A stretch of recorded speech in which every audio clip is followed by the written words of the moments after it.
munculnya du'atun ila abwabi jahannam. Panggilan-panggilan menuju, mohon maaf, panggilan-panggilan menuju neraka jahanam. Apa maksudnya? Ada dai yang mengajak kepada neraka jahanam. Ada orang-orang mengaku soleh mengajak kepada neraka jahanam. Ada orang-orang yang mengaku pintar mengajak kepada neraka jahanam. Apa maksudnya?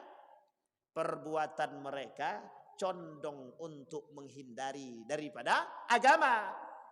Kealiman mereka condong untuk mengantarkan manusia pada kecelakaan terhadap syariat, untuk menentang syariat. Orang-orang alim du'atun ila abwabil jahannam. Sehingga mohon maaf, kalaulah bahasanya ila abwabi jahannam itu sebenarnya bahasa kiasan. Artinya apa kiasan? Orang-orang yang berada di neraka jahanam itu kalau tidak kafir ya munafik.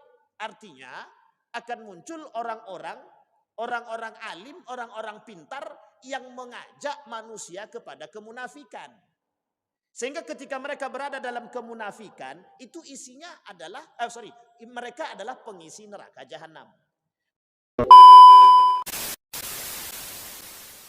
A'udzu billahi minasyaitonir rajim. Bismillahirrahmanirrahim. Assalamualaikum warahmatullahi wabarakatuh. Alhamdulillahi rabbil alamin. Alhamdulillahilladzi arsala rasulahu bil huda wa dinil haq liyuzhirahu 'alad dini kullih wa kafa billahi syahida. Asyhadu an la ilaha illallah wahdahu la syarikalah wa asyhadu anna Muhammadan abduhu wa rasuluh la nabiyya ba'd. Puji syukur kehadirat Allah atas limpahan rahmat dengan mengucapkan alhamdulillahi rabbil alamin. Bersalawat kepada Nabi dengan mengucapkan Allahumma salli ala Muhammad wa ala ali Muhammad fil alamina innaka hamidum majid. Ya ayyuhalladzina amanu taqullaha wa qulu qawlan sadida yuslih lakum a'malakum wa yaghfir lakum dhunubakum wa may yuti'illaha wa rasulah faqad faza fawzan 'azima. Bapak Ibu sekalian yang berbahagia, di malam hari ini, di maghrib ini, insya Allah mudah-mudahan Allah limpahkan rahmat dan karunia-Nya kepada kita semua. Mudah-mudahan Allah jadikan setiap langkah kita dalam menuntut ilmu adalah jalan menuju penerangan, insya Allah. Mudah-mudahan menjadi miskatul anwar bagi kita, jalan penerang bagi kita untuk mendapatkan keridhaan-Nya kelak di akhir. Amin ya rabbal alamin. Rumah tangga yang sakinah, mawaddah warahmah, anak-anak yang saleh dan salehah dan dalam ketaatan kepada Allah. Baik Bapak Ibu sekalian yang berbahagia, alhamdulillah paling tidak dalam jangka hampir 1 tahun ini kita sudah mau masuk pertengahan kitab, insya Allah. Masih ada setengah lagi dan ini cukup masih banyak. Mudah-mudahan kita bisa menyelesaikan kitab ini istiqamah sembari mengambil faidah dari apa yang kemudian disampaikan oleh Nabi dalam hadisnya. Baik Bapak Ibu sekalian yang berbahagia, malam hari ini kita lanjut hadis selanjutnya. Adapun judul hadis ini oleh kata pengarang kitab tersebut mengatakan dzikrul bayan bi adnad du'ati ilal fitani 'inda wuqu'iha innama huwa du'atun ilan nari na'udzu billahi minha. Artinya begini, ketika baginda Nabi Muhammad sallallahu alaihi wasallam an Hudzaifah ibn al-Yaman qala kana an-nasu yas'aluna Rasulullah 'anil khair wa kuntu as'aluhu 'anil syarr mukhafatan an yudrikani faqultu ya Rasulullah inna kunna fi jahiliyatin wa syarrin faja'ana Allahu bihadzal khair fahal ba'da hadzal khair min syarr. Kata Hudzaifah ibn al-Yaman kepada Nabi, ya Rasulullah, wahai Rasulullah, apakah sesungguhnya kami pada masa kunna fi jahiliyatin, kita dalam kondisi yang jahiliyah, yang penuh dengan bencana dan keburukan, syarr, keburukan. Faja'ana Allahu bihadzal khair. Kemudian Allah datang dengan kebaikan. Ketika kami berada dalam jahiliyah, Islam belum datang. Ketika Islam datang oleh Hudzaifah ibn al-Yaman dianggap sebagai sebuah kebaikan. Islam datang menghilangkan perbudakan. Islam datang menghilangkan kebodohan. Islam datang menyamaratakan kedudukan, baik yang miskin dan yang kaya. Tak ada dalam Islam itu si miskin, tak ada dalam Islam itu si kaya. Tidak ada di dalam masjid itu orang yang harus orang-orang yang kaya. Tidak ada harus orang-orang di dalam masjid itu orang-orang pejabat.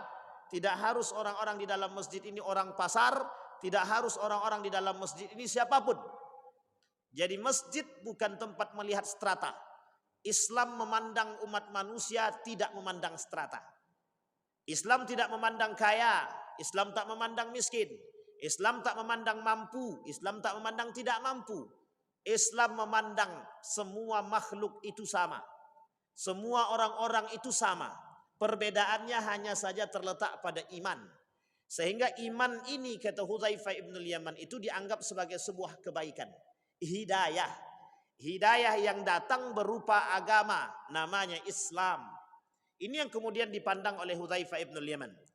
Fahal ba'da hadzal khair min syarr. Tetapi setelah datang kebaikan itu, apakah setelah kebaikan itu, kata Hudzaifah ibn al-Yaman, ada kejahatan? Kemudian Nabi berkata, qala na'am. Iya, kata Nabi. Faqultu hal ba'da dzalika syarr min khair? Apakah setelah kejahatan itu ada kebaikan lagi? Kemudian Nabi berkata, qala na'am. Wa fihi dakhanun. Qultu wa ma dakhanuhu? Qala qaumun yastannuna bi ghairi sunnati. Apakah setelah kebaikan ada kejahatan? Iya. Apakah setelah kejahatan ada kebaikan? Iya. Tapi setelah kebaikan lagi ada lagi kejahatan. Lah kok bisa? Apa yang menyebabkan, apa kejahatan-kejahatan yang muncul? Apa keburukan-keburukan yang muncul? Disebut keburukan-keburukan itu sebagian ulama mengatakan fitnah. Dakhanun. Dakhanun itu ujian. Dakhanun bisa disebut dengan cobaan. Bisa disebut dengan fitnah. Wa ma dakhanuhu, apa fitnahnya, apa ujiannya, apa cobaannya? Apa keburukan yang bakal muncul? Yastannuna bi ghairi sunnati, kata Nabi. Akan muncul orang-orang yang melakukan sunnah tapi sesungguhnya aku tak pernah melakukan itu. Yastannuna bi ghairi sunnati. Mereka melakukan sunnah di luar sunnahku, kata Nabi. Wa yahduna bi ghairi hadyi. Mereka mendapatkan hidayah tapi bukan hidayahku. Mereka mencari hidayah bukan hidayahku. Mereka diberikan hidayah bukan dari diriku, kata Nabi. Di sini kemudian bermunculan yang disebut dengan perbuatan-perbuatan yang baru. Syai'un muhdatsat, sesuatu yang baru, hadis. Apa itu hadis? Sesuatu yang baru. Dan sesuatu yang baru di sini, kata Nabi, yang belum pernah dilakukan oleh baginda Nabi Muhammad sallallahu alaihi wasallam. Apakah kaitannya dengan keadaan? Apakah kaitannya dengan kejadian? Bagaimana cara memahami hadis ini? Yasma'un, akan muncul kelompok mereka melakukan berbicara yuhaddisuna ma antum lam tasma'u. Mereka berbicara, melakukan perbuatan, memunculkan satu perbuatan yang baru dan orang-orang sebelumnya belum pernah melakukan. Dan orang-orang yang dahulu tak pernah melakukan. Bahkan Nabi pun tak pernah melakukan. Adakah contoh di sini? Ada. Apa contohnya? Munculnya Nabi palsu. Apa contoh yang lain? Munculnya salat-salat sunnah yang tidak pernah diajarkan oleh Nabi. Apa contoh yang lain? Munculnya orang-orang melaksanakan salat, tapi mereka salat bukan untuk tujuannya kepada Allah. Apa contohnya? Orang-orang melakukan perbuatan baik, tapi mereka tak sandarkan perbuatan baik mereka kepada Allah. Mereka mendapatkan petunjuk, tapi petunjuk mereka tidak minta kepada Allah. Mereka mendapatkan ilham, tapi ilham bukan datang dari Allah, tapi datang dari jin, tapi datang dari syaitan, tapi datang dari alam pikir mereka. Mereka melakukan perbuatan-perbuatan yang tak pernah dibuat pada masa Nabi. Mereka menangis, meratapi, Mereka kemudian memukul-mukul badan. Mereka melakukan nikah-nikah yang memang tidak disyariatkan oleh Islam. Artinya perbuatan-perbuatan yang keluar daripada jalur-jalur syariat. Ada budaya yang keluar daripada syariat Islam. Ada budaya yang memang tak sesuai dengan jalannya. Ada budaya yang tak pernah dicontohkan. Ada perbuatan-perbuatan yang memang Nabi tak pernah melakukan hal demikian. Hari ini orang-orang banyak mencoba membuat sesuatu yang baru. Orang-orang tak pernah melakukan perbuatan-perbuatan berbicara dengan makhluk gaib. Mereka berbicara dengan makhluk gaib. Orang-orang dahulu tidak pernah melakukan berbicara dengan semut, dengan hujan, dan lain sebagainya. Tapi hari ini mereka melakukan. Nabi tak pernah melakukan, Nabi tak pernah mempraktekkan, Nabi tak pernah menunjukkan. Kemudian orang-orang yang kemudian memunculkan perbuatan-perbuatan yang lain, menampakkan kehebatan di hadapan manusia, itu bukan petunjuk yang Allah berikan. Karena karamah, kewalian diberikan kepada orang-orang yang betul-betul diri dia wara. Yang betul-betul diri dia tak pernah menganggap karamah dan kewalian itu adalah satu kelebihan bagi diri dia. Justru bagi mereka itu adalah ujian. Nah, hari ini bermunculan orang-orang yang beranggapan diri mereka pintar, melebihi kepintaran mereka daripada Nabi. Mereka menganggap diri mereka punya kelebihan seperti karamah, melebihi karamahnya para salafus saleh yang diberikan kelebihan oleh Allah Subhanahu wa taala. Nah, hari ini kita melihat ini kondisi. Mereka melakukan sunnah-sunnah tidak sesuai dengan apa yang dilakukan oleh baginda Nabi Muhammad sallallahu alaihi wasallam. Mereka datang ke dukun. Mereka kemudian melakukan ritual-ritual aneh. Seolah-olah Nabi pernah melakukan ritual tersebut. Nanti ketika datang orang bertanya, pernahkah Nabi melakukan demikian? Mereka mengatakan, pernah. Nabi dulu pernah bertapa, meminta pencerahan. Mereka menganggap bertapa itu, tahannus itu mencari ilham, mencari wahyu. Sehingga mohon maaf, ada orang-orang hari ini, kelompok-kelompok tertentu yang memang juga melakukan hal yang sama. Bertahanus, beruzlah ke tempat-tempat terpencil. Mereka menganggap mereka mendapatkan ilham dan wahyu dari Allah. Ada manusia begitu? Ada. Bahkan akhir-akhir ini muncul orang-orang yang merasa mendapatkan wahyu. Sehingga mereka menganggap diri mereka berhak jadi nabi. Karena sudah mendapatkan wahyu dari Allah. Wah, ini berat. Berat. Kalau sempat ada orang yang kemudian mengaku bahwa diri dia nabi, sebenarnya sudah keluar dari jalur yang sesungguhnya. La nabiyya ba'da, kata Nabi, tidak ada nabi selain diriku. Tapi kalau ada orang ngaku nabi, nah ini sudah banyak yang ngaku nabi. Di Indonesia aja sudah banyak. Udah lebih dari 3 yang ngaku nabi. Nah, jangankan nabi, ngaku malaikat, ngaku Tuhan. Yang belum ada lagi ngaku jin. Oh bukan, ngaku jin memang tak pernah, tapi berbuat kayak jin lebih. Memang tak ada yang mengaku jin, tapi mengaku malaikat banyak. Mengaku Tuhan ada, mengaku nabi ada. Bahkan mengaku orang-orang soleh pun ada. Mengaku orang-orang soleh. Yang paling banyak adalah mengaku mendapatkan karamah. Kalau ada orang yang mengaku diri dia mendapatkan karamah dan menunjukkan karamah dia ke hadapan manusia, menunjukkan kelebihan diri dia kepada manusia, atau unjuk kehebatan, unjuk kekuatan, unjuk kewalian, maka sesungguhnya mereka bukan wali. Sesungguhnya mereka bukan wali. Jadi orang-orang yang mendapatkan karomah itu tidak akan pernah dia nunjukkan kehebatan, itu tidak pernah. Sini kalian, duduk di sini, aku bisa menggandakan duit. Itu tidak mungkin Pak, pasti setan tuh Pak. Kalau tidak kita yang dibodohinya. Sehingga terbukti kan, baju besar, ternyata kursinya ampuh. Ampuh di situ bisa mengeluarkan duit. Tapi uniknya yang percaya yang bergelar profesor. Itu yang menjadi masalah kita hari ini. Sehingga orang-orang cerdas terpengaruhi dengan perbuatan demikian. Nabi tak pernah buat. Bahkan kalaulah perbuatan itu ada unsur penipuan dan dusta, itu mustahil datang dari agama, itu mustahil. Kalaulah ada perbuatan yang menampakkan kehebatan, tapi kemudian menafikan keberadaan Allah di situ, itu mesti bukan ajaran agama Islam. Kalau ada orang yang menunjukkan kehebatan, tapi kemudian dengan mencaci maki orang lain, itu mesti bukan orang alim. Ada orang yang kemudian memiliki kealiman yang tinggi, tapi kemudian mencederai orang alim yang lain, mesti bukan alim. Karena orang yang alim mesti akan menjaga akhlak. Orang yang alim mesti menjaga keilmuannya. Orang yang alim mesti menjaga ketakwaan dia. Sehingga mereka merasa kealiman mereka itu atau ilmu mereka itu atau keimanan mereka itu mempengaruhi perbuatan mereka. Di hari ini banyak yang tak berpengaruh. Nah, ini yang kadang-kadang kita harus perhatikan baik-baik. Kita harus cerdas memperhatikan keadaan. Agar apa? Agar kita tidak tertipu. Nah, kemudian itulah alasan kenapa Hudzaifah ibn Yaman bertanya kepada baginda Nabi. Pertanyaannya sederhana, yang buruk-buruk itu apa? Yang baik-baik itu apa?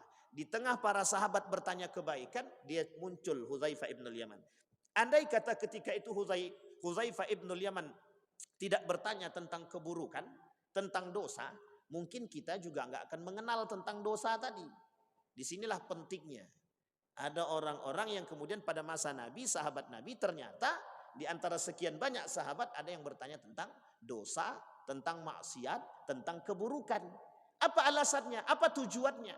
Kata Hudzaifah ibn Yaman, kata para ulama-ulama hadis, merujuk kepada hadis ini, kalau kita tahu dosa, kalau kita tahu syirik, kalau kita tahu jin, kalau kita tahu setan, kita mesti bisa menjauhinya. Cuman memang kalau tak kuat iman, kita mengikutinya. Ini yang menjadi masalah. Antara iman. Kalau kita tak kuat. Baik. Maka kata Nabi kemudian, kata Hudzaifah, apa yang harus kami lakukan ketika masa itu? Kemudian dijawab, fakultu hal taba'da dzalika syarr? Ya. Apa keburukan yang terjadi? Du'atun ila abwabi jahannam. Kemudian bertanya lagi Hudzaifah ibn Yaman, akankah muncul ujian-ujian yang lain? Iya. Apa ujiannya? Ujian-ujian yang lain adalah munculnya du'atun ila abwabi jahannam. Panggilan-panggilan menuju, mohon maaf, panggilan-panggilan menuju neraka jahanam. Apa maksudnya? Ada dai yang mengajak kepada neraka jahanam. Ada orang-orang mengaku soleh mengajak kepada neraka jahanam. Ada orang-orang yang mengaku pintar mengajak kepada neraka jahanam. Apa maksudnya? Perbuatan mereka condong untuk menghindari daripada agama. Kealiman mereka condong untuk mengantarkan manusia pada kecelakaan terhadap syariat.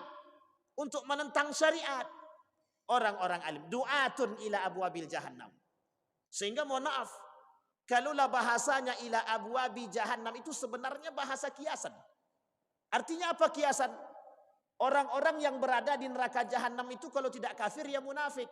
Artinya akan muncul orang-orang alim, orang-orang pintar yang mengajak manusia kepada kemunafikan. Sehingga ketika mereka berada dalam kemunafikan, itu isinya adalah, mereka adalah pengisi neraka jahanam. Bahkan disebutkan dalam ayat yang lain, fid darkil asfal. Mereka masuk dalam neraka jahanam, tapi di paling bawah itu. Artinya mereka jadi bahan bakar daripada neraka jahanam tersebut. Berarti kita dibawa kepada kemunafikan? Iya. Berarti kita dibawa kepada ingkar kepada Allah? Iya. Berarti kita dibawa kepada ingkar kepada Nabi? Iya. Emang begitu ujiannya. Apa maksudnya? Setiap perbuatan-perbuatan kita kadang-kadang tak sejalan. Bahkan kita condong untuk mengingkarinya. Apa maksudnya lagi? Kita mengingkari syariat-syariat Islam. Kita mengingkari Tuhan, kita mengingkari Nabi, kita mengingkari malaikat, kita mengingkari Al-Quran. Apakah perbuatan itu nampak jelas hari ini? Kita tak mencoba mengkaitkan, tapi kita coba membuka mata kita dengan kondisi seperti apa yang dikatakan oleh para ulama. Betulkah mulai nampak kejadian-kejadian tersebut? Mulai tahun 2019. Kalau saya tak salah, ada seorang waktu itu sudah bergelar profesor kalau saya tak salah. Oh belum, masih doktor. Beliau memberikan ceramah, kalau bahasa lainnya seminar, tapi beliau melempar Al-Quran. Beliau mengajak orang lain berpikir tentang Al-Quran, bahwa apa yang tertera di dalam Al-Quran itu, apa yang beliau lempar dari Al-Quran tersebut adalah lembaran-lembaran saja, bukan isi Al-Quran. Tapi ketika dia melempar Al-Quran tersebut, yang dia lempar itu Al-Quran. Tapi dia kata yang saya lempar kertas, bukan isi Quran. Kalau secara nalar akal manusia memang betul. Kalaulah demikian perbuatan kita terhadap Al-Quran, berarti secara tidak langsung kita sedang mengingkari isi Al-Quran. Boro-boro kita tidak menghormati Al-Quran. Kita saja tak bisa menghormati Al-Quran, apalagi menghormati isi dalam Al-Quran. Mesti tak dijalankan. Imam Nawawi bilang, narok Quran saja dalam etika, itu tidak bisa sembarangan. Kami zaman dulu waktu kecil, pegang Al-Quran taruh di dada tangan kanan. Hari ini, orang menganggap Al-Quran itu biasa saja. Mau taruh di lantai kek, mau taruh di mana kek, biasa. Artinya penghormatan terhadap Al-Quran berkurang. Etika terhadap Al-Quran berkurang. Kalaulah etika mulai berkurang sedikit demi sedikit terhadap Al-Quran, bisa kita sebut bahwa orang itu mesti tidak menjalankan nilai-nilai di dalam Al-Quran. Ini penting untuk kita pahami. Mereka mengingkari Al-Quran. Apa mereka kata? Bahwa Al-Quran itu tipu daya. Al-Quran itu hari ini tidak relevan lagi dengan perkembangan zaman. Artinya kita butuh memahami Al-Quran dengan gaya yang lain. Muncullah metode penafsiran Al-Quran gaya baru. Namanya penafsiran Al-Quran dengan metode hermeneutik. Hermeneutik itu salah satu metode untuk mentafsirkan Injil. Maka ketika orang mentafsirkan Al-Quran dengan metode hermeneutik, dia sedang menyamakan Al-Quran dengan Injil. Pertanyaannya, samakah itu? Tak sama. Al-Quran kalamullah. Mohon maaf, Injil hari ini itu sudah buatan manusia. Bukan lagi buatan Tuhan. Tidak lagi datang dari Tuhan. Ini yang harus kita pahami. Yang harus kita perbaiki. Kalaulah mereka tak percaya kepada Al-Quran, kalaulah mereka meremehkan Al-Quran, berarti tandanya mereka bisa dipastikan tidak menjalankan nilai-nilai Al-Quran.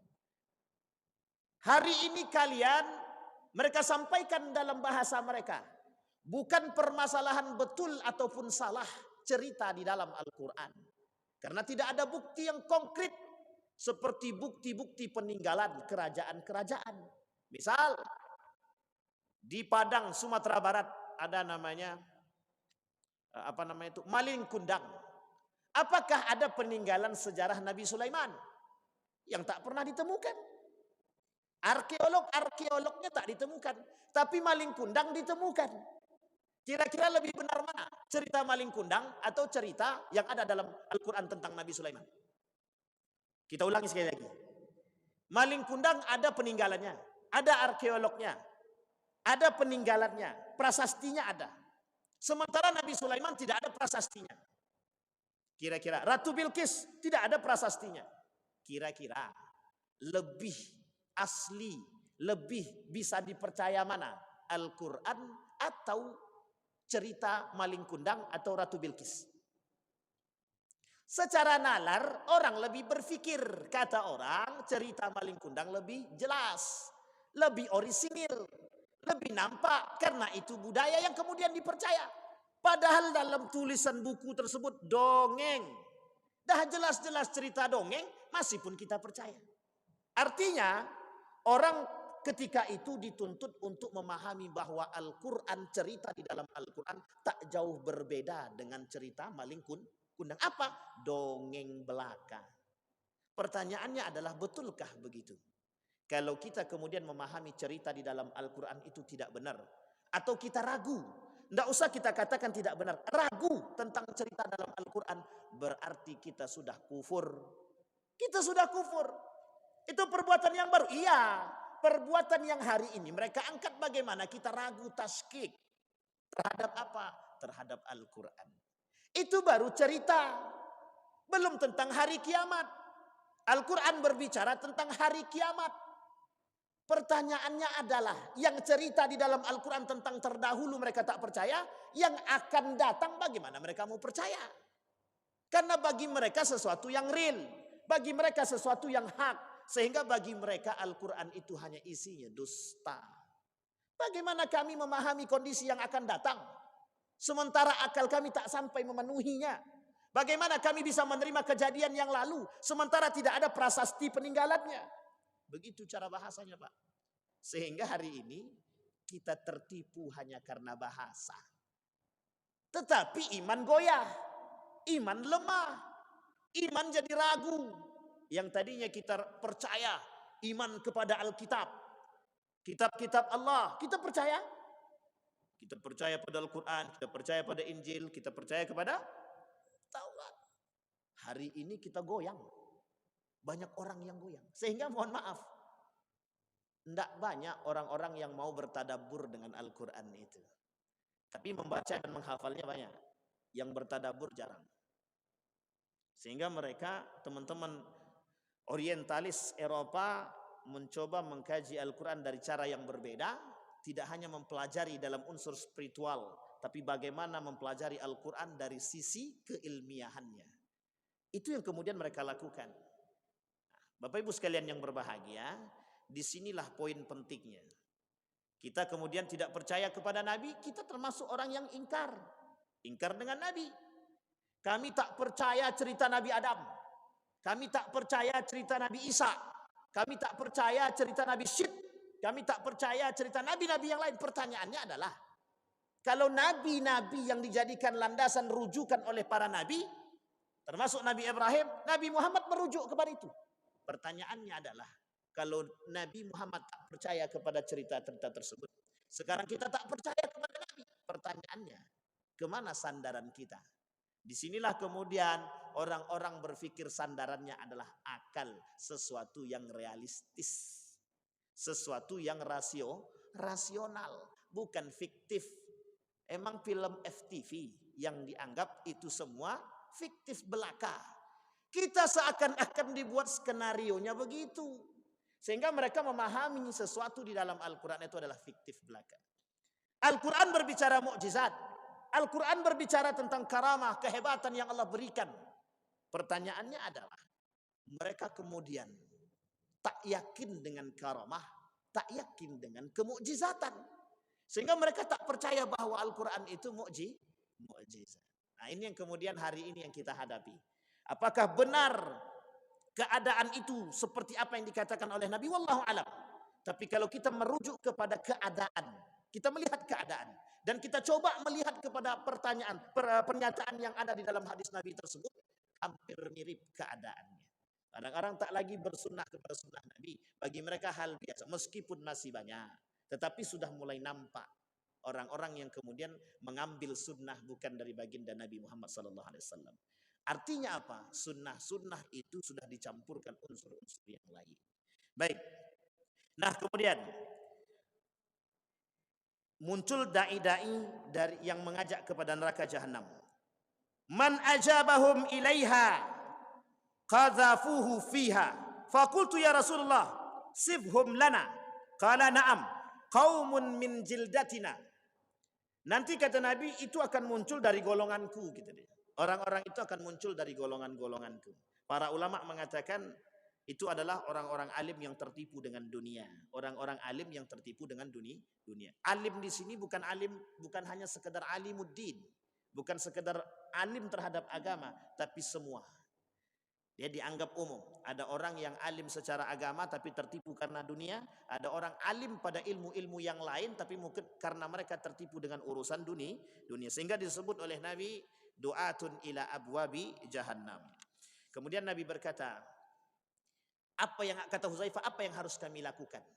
Kalaulah masa itu sudah datang, tetap bersama dengan mereka. Jangan keluar dari jalur itu. Kalau kau keluar, kau tak selamat. Atau kalau memang sudah tidak bisa bergabung dengan mereka, maka cari tempat yang paling jauh untuk berpisah dari mereka. Atau bahasa lainnya uzlah. Sehingga para ulama itu, saya mengutip tadi yang tadi subuh saya sampaikan, Kata Gus Baha itu di akhir zaman itu yang harus dilakukan oleh seorang muslim itu sebaiknya adalah diam. Tapi dalam pandangan ulama yang lain tak begitu. Kata guru saya itu, Syekh Ramadan Al-Buti itu bilang begini, sebaiknya di akhir zaman itu kalau kita tak sanggup, takut kalau iman kita goyah, takut kita tercampur dengan mereka, maka uzlahlah. Atau pilihan kedua, jihad. Apa maksudnya berjihad? Ya kita melawan. Melawan kemungkaran itu dengan keimanan kita. Kita menolak dengan keimanan kita. Taruhannya banyak, berat. Kalau kita tak kuat, kita terjerumus. Kalau kita kuat iman, kita insya Allah. Maka disebut oleh Nabi, orang yang berada di akhir zaman yang mempertahankan keimanannya di akhir zaman itu seperti orang yang sedang memegang bara api.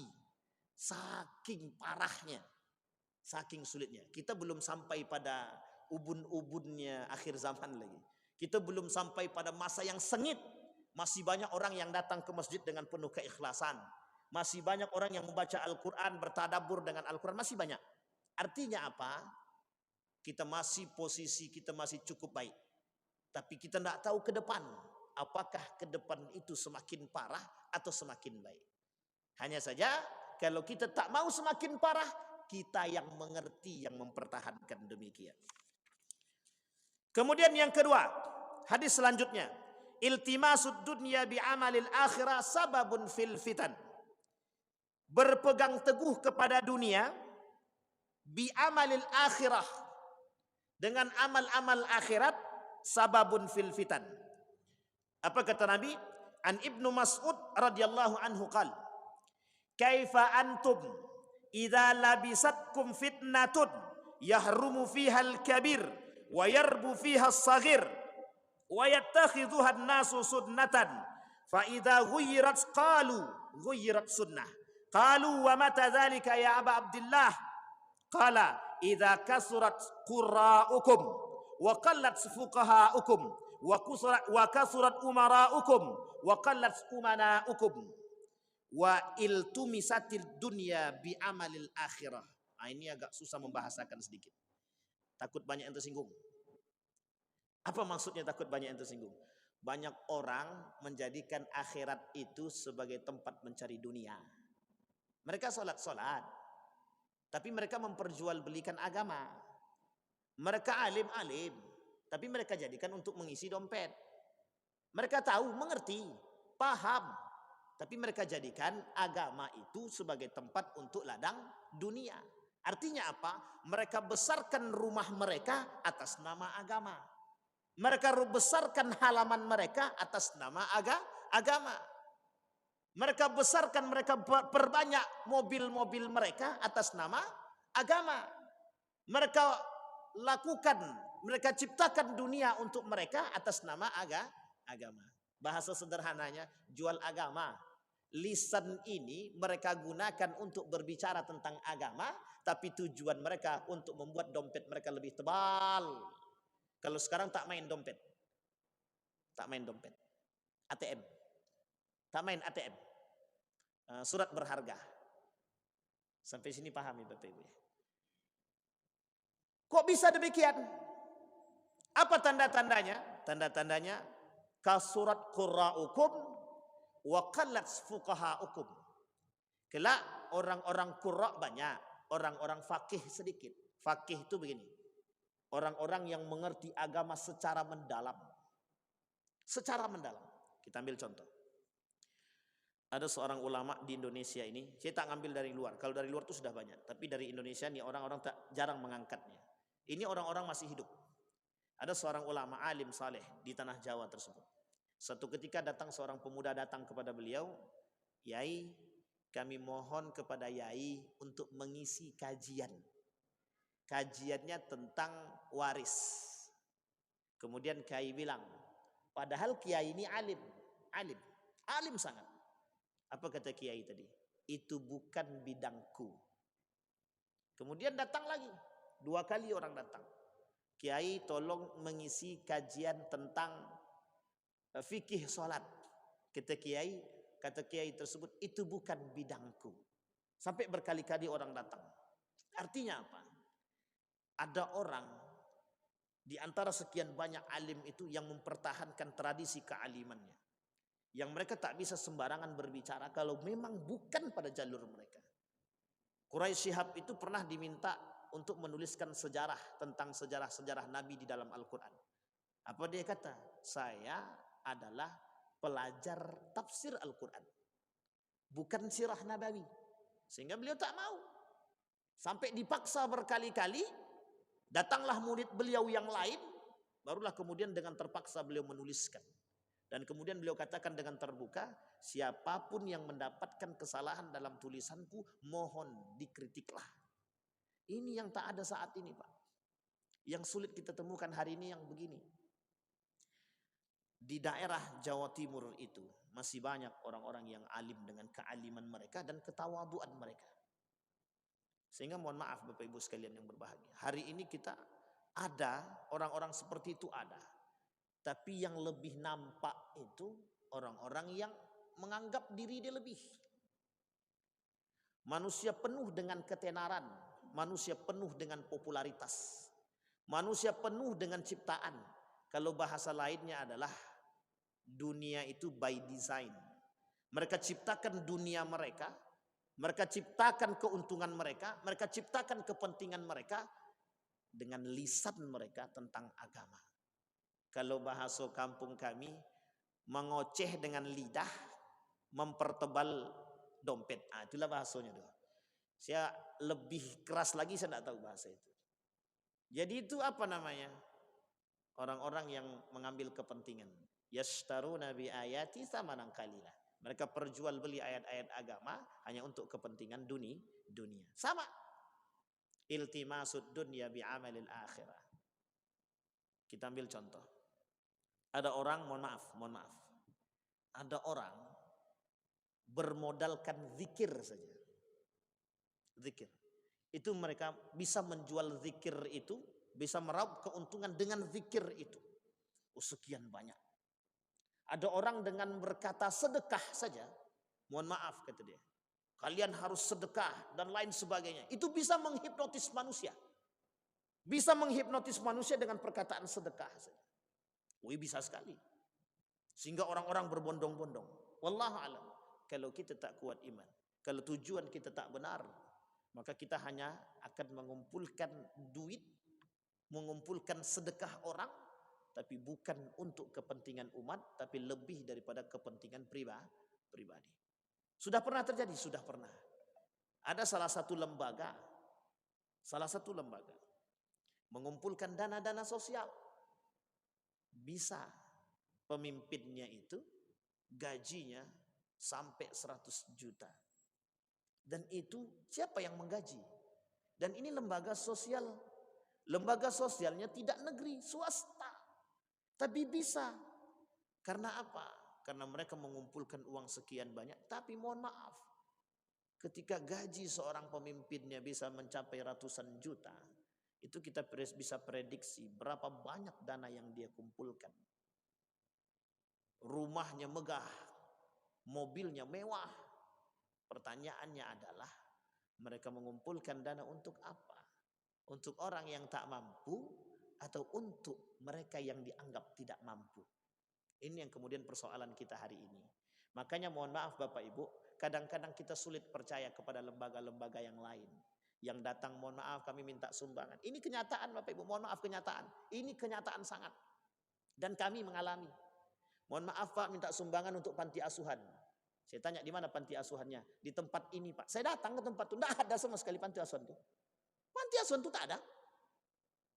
Karena kita tak punya nomor telepon tadi, kami selalu nongkrong di simpang Bukit Barisan Pak. Setiap hari Jumat. Datanglah awak tadi. Saking bodohnya tadi, setiap hari Jumat awak datang. Tidak ada itu yang nongkrong di situ. Panti asuhannya masuk ke dalam Pak. Kita masuk ke dalam, tak ada. Datang mereka minta sumbangan dengan membawa nama-nama panti asuhan. Pertanyaannya adalah, apa yang harus kita perbuat? Mengapa mereka melakukan demikian? Nah ini kemudian pertanyaan kita Pak. Makanya mohon maaf, yang merusak itu adalah orang-orang yang memperjualbelikan agama. Orang-orang yang memperjualbelikan amal soleh. Bukankah membantu orang itu amal soleh? Amal soleh Bapak ibu berjuang untuk membantu orang yang tidak mampu, itu amal soleh. Sekalipun cuma jasa, itu amal soleh. Tapi jangan jadikan itu ladang untuk mengambil manfaat. Besok kita mau ada acara nuzul Quran. Oke, kita akan galang dana. Kita buat proposal. Kita akan bangun sekolah. Oke, kita akan bangun proposal. Datang ke sana ke sini. Mereka gandakan proposal. Yang proposal pertama digandakan proposal tadi dengan nama yang berbeda. Yang satu masuk ke rekening dia, yang satu masuk ke rekening sekolah. Pertanyaannya adalah halal enggak yang dimakannya itu nanti jadi. Mereka perjualbelikan tuh. Makanya banyak juga itu orang-orang yang mencari manfaat.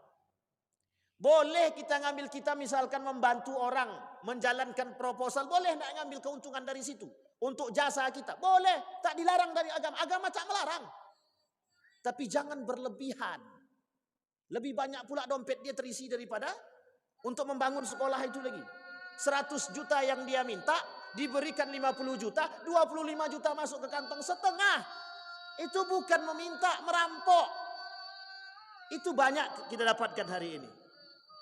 Beberapa tahun yang lalu kejadian di Pekanbaru itu. Mereka menjalankan proposal itu dia buat 2. Tapi namanya berbeda. Satu musola, satu masjid. Ketika masuk, Pak, dananya sudah cair. Datanglah. Datang Pak. Yang dilaporkan ini cuma 1. Yang masuk 2.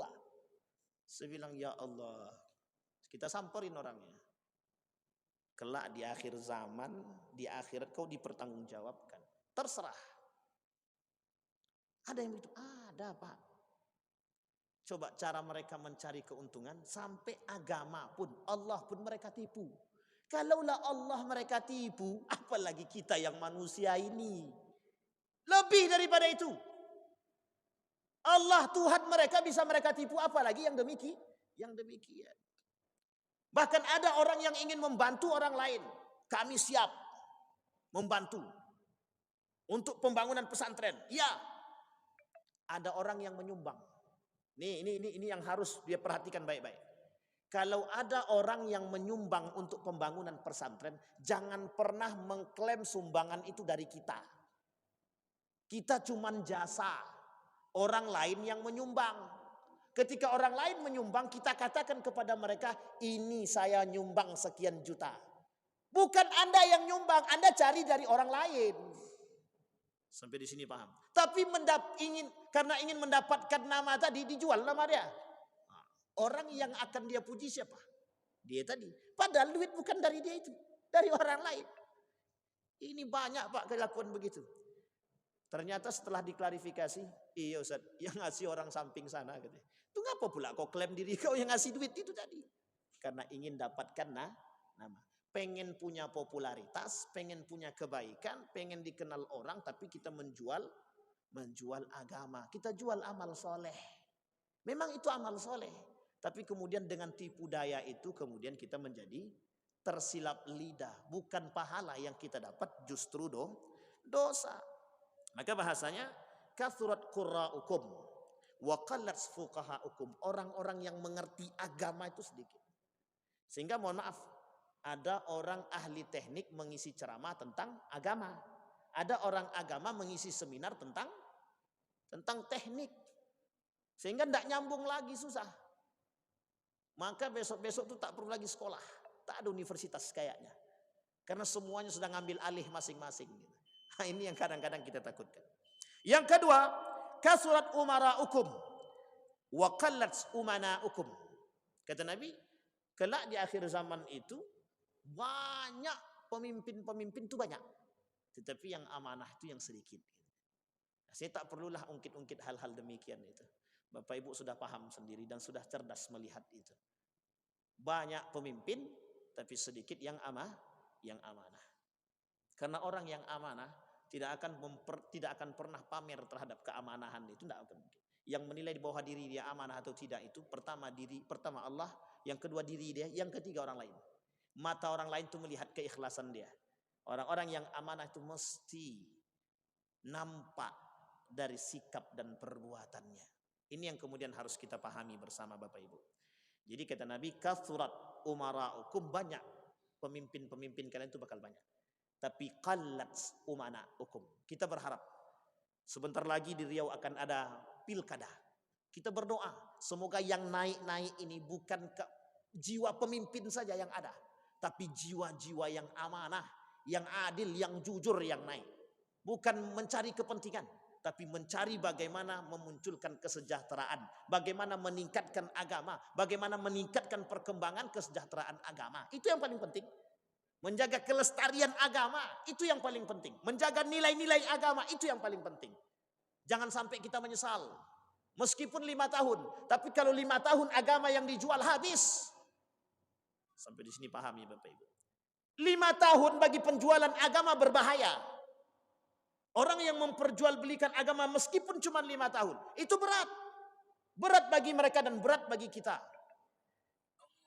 Sampai di sini paham ya Bapak Ibu ya. Jadi kita penting. Nah yang terakhir, wal tumisatid dunya bi'amalil akhirah. Ada orang yang kemudian mencampur adukkan dunia dengan akhiratnya. Artinya adalah mereka jadikan dunia itu untuk ketujuan mereka, tapi mereka jual amal-amal akhirat mereka. Mereka jadikan agama mereka untuk menciptakan rumah yang megah, halaman yang luas, mobil yang mewah, tanah yang melimpah. Dah kayak Tuan Takur. Sehingga apa yang terjadi? Mereka terjerumus dalam tipu daya dunia. Bahasa sederhananya disebut dengan hubbud dunya, cinta terhadap dunia. Dan itu bagian daripada penyakit yang disebut Nabi dalam hadisnya al-wahnu, wahan, penyakit wahan, hubbud dunya wa karahiyatul maut. Saya kira itu saja, mudah-mudahan bermanfaat bagi kita semua. InsyaAllah lain waktu akan kita sambung dengan kajian-kajian tanda-tanda fitnah akhir zaman. Mudah-mudahan bisa menjadi pelajaran dalam kehidupan kita. Setidaknya kita yang mengerti bisa mempertimbangkan untuk melakukan perbuatan-perbuatan demikian dan bisa istiqamah dalam kebaikan. Fa'tabiru ya ulil absar la'allakum tuflihun. Assalamualaikum warahmatullahi wabarakatuh.